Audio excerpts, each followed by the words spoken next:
Assalamualaikum warahmatullahi wabarakatuh. Perkenalkan, nama saya Nur Andini, stambuk A40118056, kelas B. Di sini saya akan menjelaskan materi perumusan kebijakan. Ada 3, diantaranya bagian A, formulasi kebijakan, B, komponen formulasi kebijakan, dan bagian C-nya, proses formulasi kebijakan. Bagian A, formulasi kebijakan. Formulasi berarti perumusan, sedangkan kebijakan berarti rangkaian konsep dan asas yang menjadi garis besar dan dasar rencana dalam pelaksanaan suatu pekerjaan, kepemimpinan, dan cara bertindak. Pernyataan cita-cita, tujuan, prinsip, atau maksud sebagai garis pedoman untuk manajemen dalam usaha mencapai sasaran.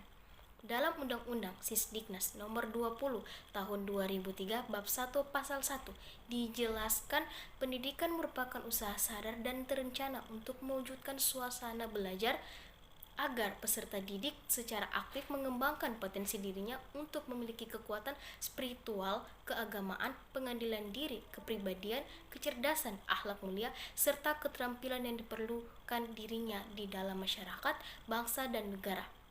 Formulasi kebijakan pendidikan ialah usaha perumusan berbagai rangkaian konsep dan asas yang menjadi garis besar serta dasar rencana dalam kegiatan pelaksanaan pendidikan sekaligus sebagai garis pedoman untuk manajemen atau pengelola pendidikan dalam usaha mencapai sasaran atau tujuan pendidikan yang diharapkan.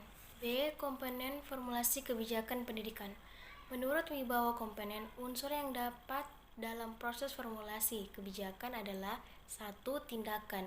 Tindakan adalah tindakan yang disengaja yang selalu dilakukan secara terorganisasi dan berulang guna membentuk tindakan pola-pola tindakan tertentu, sehingga pada akhirnya akan menciptakan norma-norma bertindak bagi sistem kebijakan. Kedua, aktor.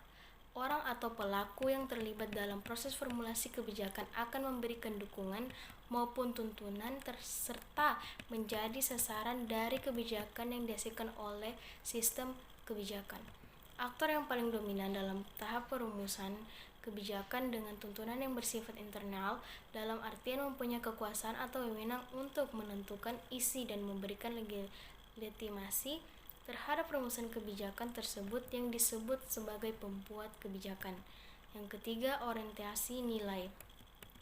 Proses formulasi kebijakan pada prinsipnya berhubungan dengan proses mengidentifikasi, menganalisis nilai-nilai yang relevan dengan kepentingan masyarakat, sehingga setiap kebijakan yang dihasilkan akan mempunyai implikasi nilai, baik secara implikasi maupun eksplisit.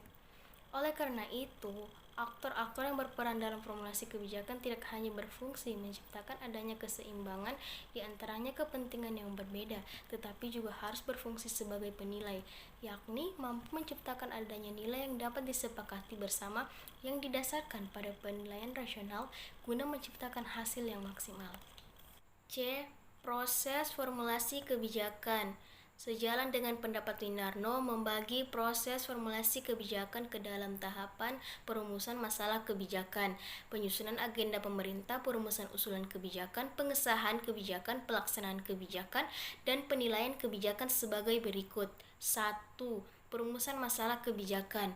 Pada prinsipnya, walaupun suatu peristiwa, keadaan, dan situasi tertentu dapat menimbulkan satu atau beberapa masalah, tetapi agar hal ini menjadi masalah publik tidak hanya tergantung dari dimensi objektifnya saja.